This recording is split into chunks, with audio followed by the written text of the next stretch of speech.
Hey guys, this is your host Nitin Binhani and a very warm welcome to my startup podcast channel Jazair Audio, where we share real stories with real learnings.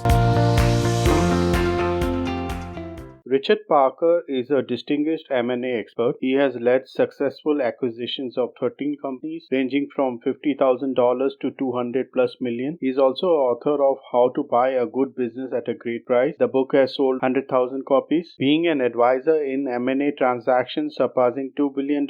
In this podcast, Richard will share his valuable insights on why should you only buy an existing profitable business, how to source potential businesses and conduct due diligence. Finally, how do you integrate the new business successfully within your business? So let's welcome Richard. Hey Richard, welcome to Jazair Audio. Pleasure to have you here. Well, good morning. Thank you for having me. Let's start with what are the key reasons or the advantages of buying an existing business rather than starting one from scratch? So with an existing business, you immediately have customers, you have employees, you have systems, you have processes, procedures, you have revenues, you do it right, you have profits. Versus a startup where everything is a guess. You have no idea what's coming around the corner. It's nothing more than a thesis. And so with an existing business, when you go about this the right way and you do this in a manner that is proven and way we explain people how to go about this process, the idea is that you get to the keys to the business on a Monday and you should be able to take a paycheck on the Friday versus a startup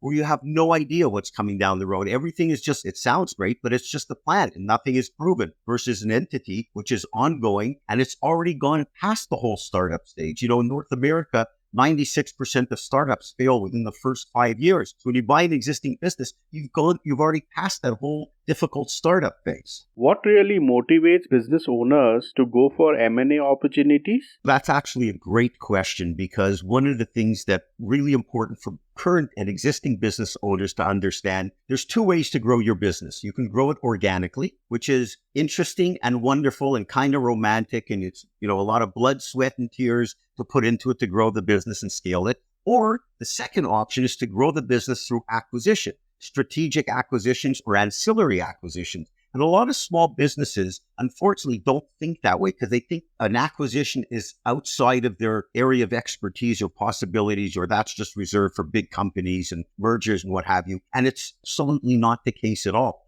It's a huge opportunity. And you can grow your business either acquiring competitors or bolting on ancillary businesses that make sense, products and services that you can sell to your existing customer base. So I would urge business owners to really think about this idea of growth through acquisition. Okay, so how do you source the potential candidates? So this becomes a real challenge, and there's a solution to it. There's two parts. Obviously, if you're a current and existing business owner, you can identify who your competitors are or what ancillary businesses make sense. So you want to approach those individuals in a very non-confrontational way. So for the existing business owners, it's easier. For people that are just looking to acquire a business or their first business, this becomes one of the most challenging components of the business buying process for individuals. And it shouldn't be that way. Because what you want to be able to do is the first thing is you have to, of course, get educated about the process. But what you want to do is you want to get really aligned with what is your greatest skill set.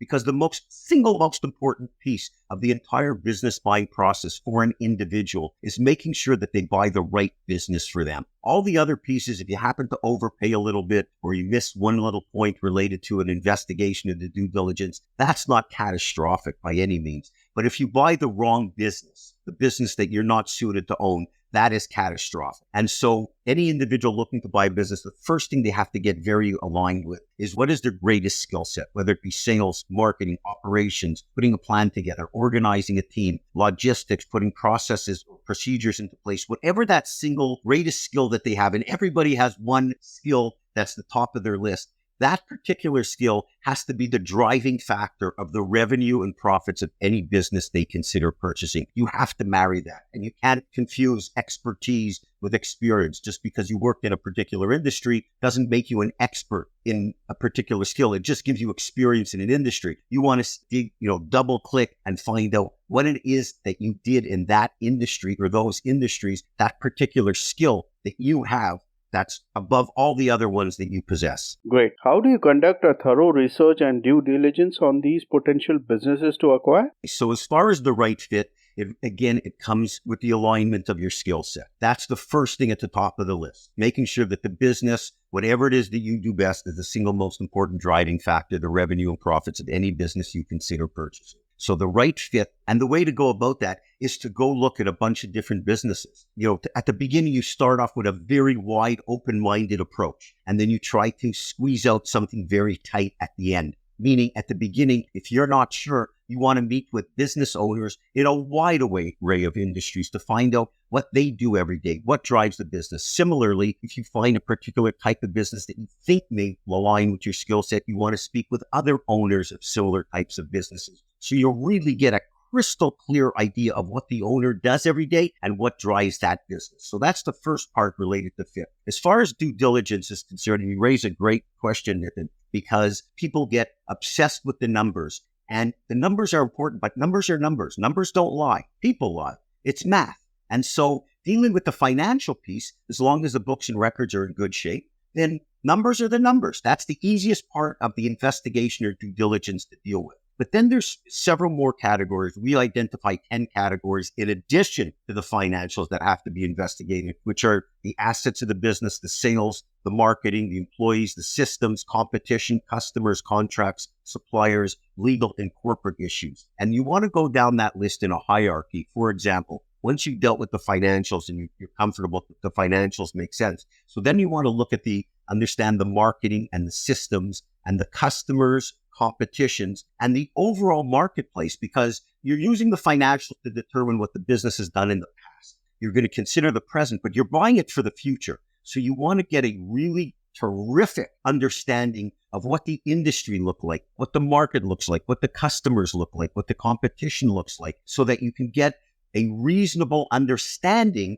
Nothing is guaranteed, of course, but a reasonable understanding of what the future is going to look like based on what you know about the past. So it's really important for prospective business owners to understand you want to get the financials dealt with, but there's far more to investigate than just the financials. Pay for the past, you think about the present, but you're buying the business for the future. And you want to make sure that if all things remain status quo, the business is going to continue as is with you as the new owner. And you also need to understand what are the growth prospects. So that's the way I address due diligence, and it's worked repeatedly, is not getting neurotic about the financials. They're important, but you can address those pretty quickly. It's all these other aspects that make the whole picture come together. Is there a template that you follow for due diligence, or am I wrong here? No, you're 100% correct. In our materials, we have a 200-point due diligence checklist that walks people through all of these 11 aspects, because there's 11 components, what you need to know and learn, and the materials that you need to investigate it, and where you should be bringing in professionals. Like as far as the legal, the corporate issues, the entity setup, you want to have your attorney or lawyer look at those aspects. You want to have your accountant involved in the financial piece. But all the other points, as a buyer, you want to investigate them. And one thing that I would really urge people to do when you're looking at a business, the moment that the business becomes of interest to you, that's when your due diligence starts. You don't wait till there's a contract or an agreement in place and then you have a limited period to conduct your formal due diligence. You want to start doing that immediately. And certain things like the industry, the market, the competition, those are things that you can start to investigate immediately. Because once you have meetings with sellers, you come to an agreement, and then you might have a limited period of 30 days to conduct your formalized due diligence.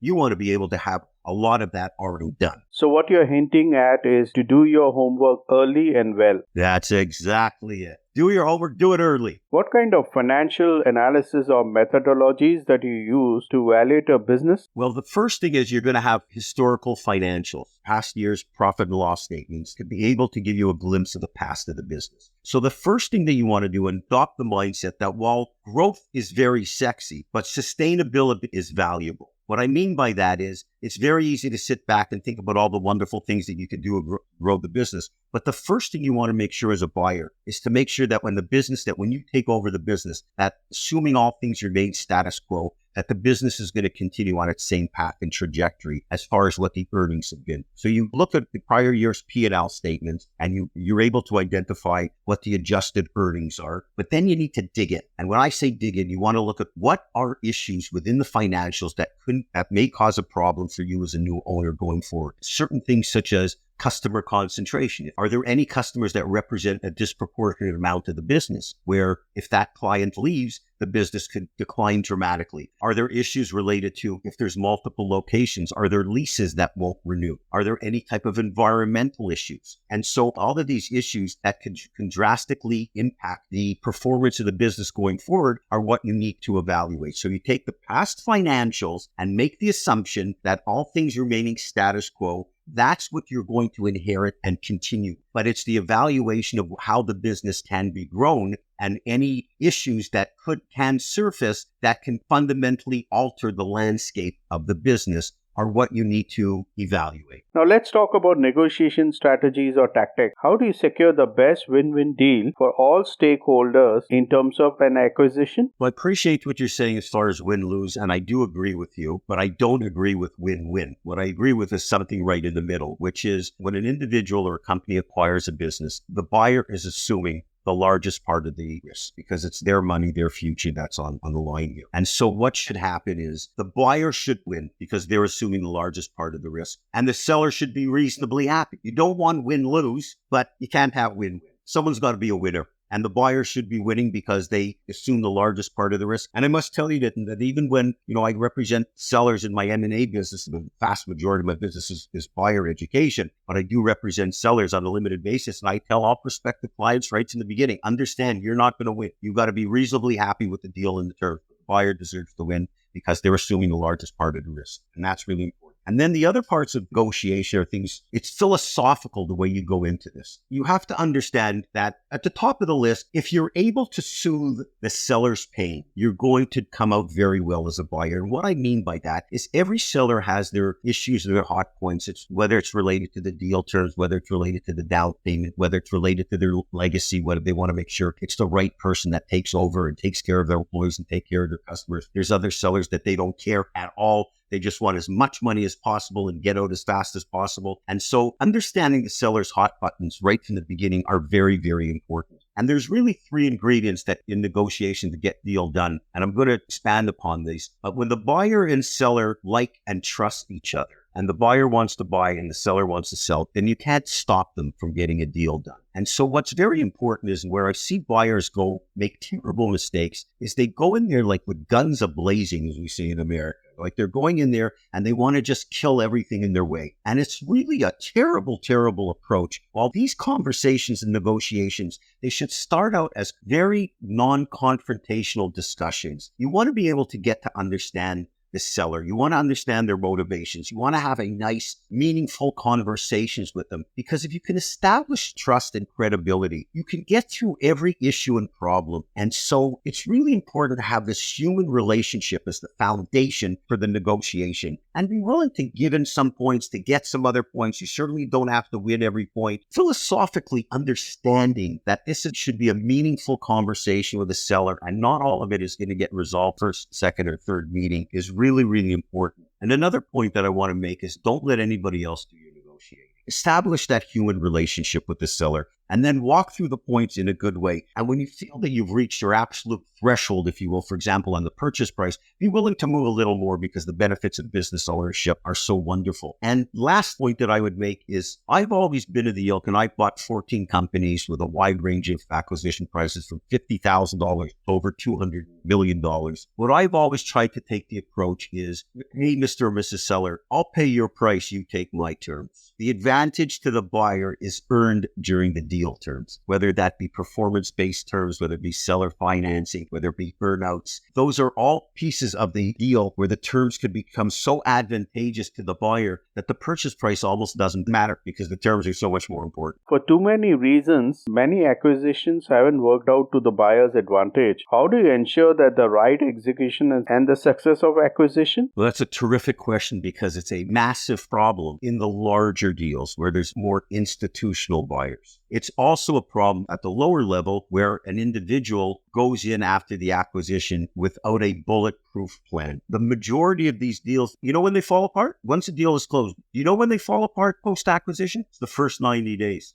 Things just get off to the wrong track and then it's unrecoverable. And so treating those first 90 days like a newborn baby is really important. And here's the recipe. Number one, you do nothing of any consequence for the first 90 days, because the reality is you know nothing about the business. You may have a very basic understanding. You're buying it from someone who may have run it for 5, 10, or 50 years. You can't expect to know overnight what they've known for maybe a generation. You may have some ideas, but until you know the business well, those ideas are meaningless until you have an understanding, because at the beginning, you're on the outside looking in. So the first 90 days is you do nothing. Meaning you want to be there for the seller to train you. You want to be able to engage with the employees. You want to listen, learn, and plan. And then after those 90 days, you can start putting some things into place, but no major changes. So that transition period is so important. When you want to go in there as almost like an objective observer. You want to have the seller around for a reasonable transition period, whatever that may be,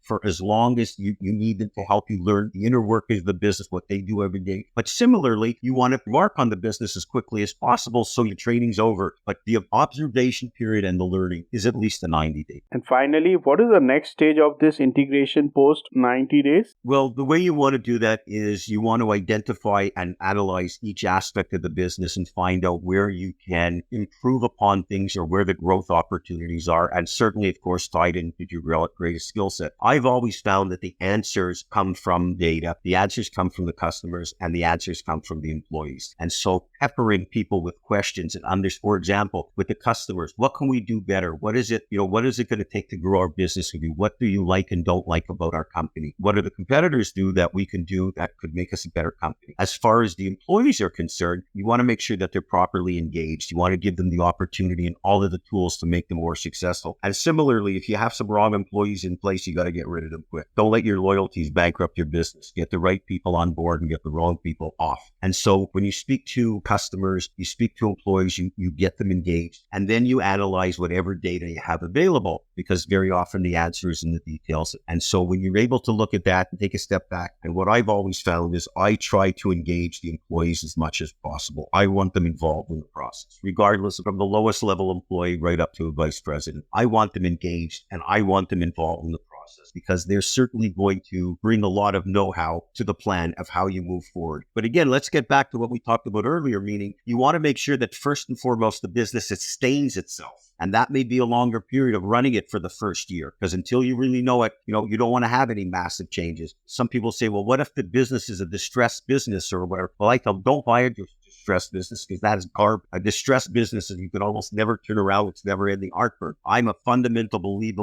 in buying rock solid businesses that are going to transition well to a new owner. You run them for a while, and then you can start getting your plans in place. But you want to make sure that the continuation of the business, that it runs as it ran before, that's at the top of the pyramid. That's what you want to make sure, that at least you're guaranteed the status quo. And then you could always grow as you learn more. And with this, we have reached at the end of this podcast. Richard, thank you so much for the wonderful insight, and it was great to have you here. Thank you very much. I appreciate you having me, and I enjoyed our time together. Thanks again. Lastly, I want to thank all the listeners who took their valuable time to listen to this podcast. Keep rocking, be safe, and don't forget to share. Are you a founder of an early stage startup or the owner of a small or medium enterprise and looking to raise funding? Then please visit www.jazaro.in. That is www.jasaro.in.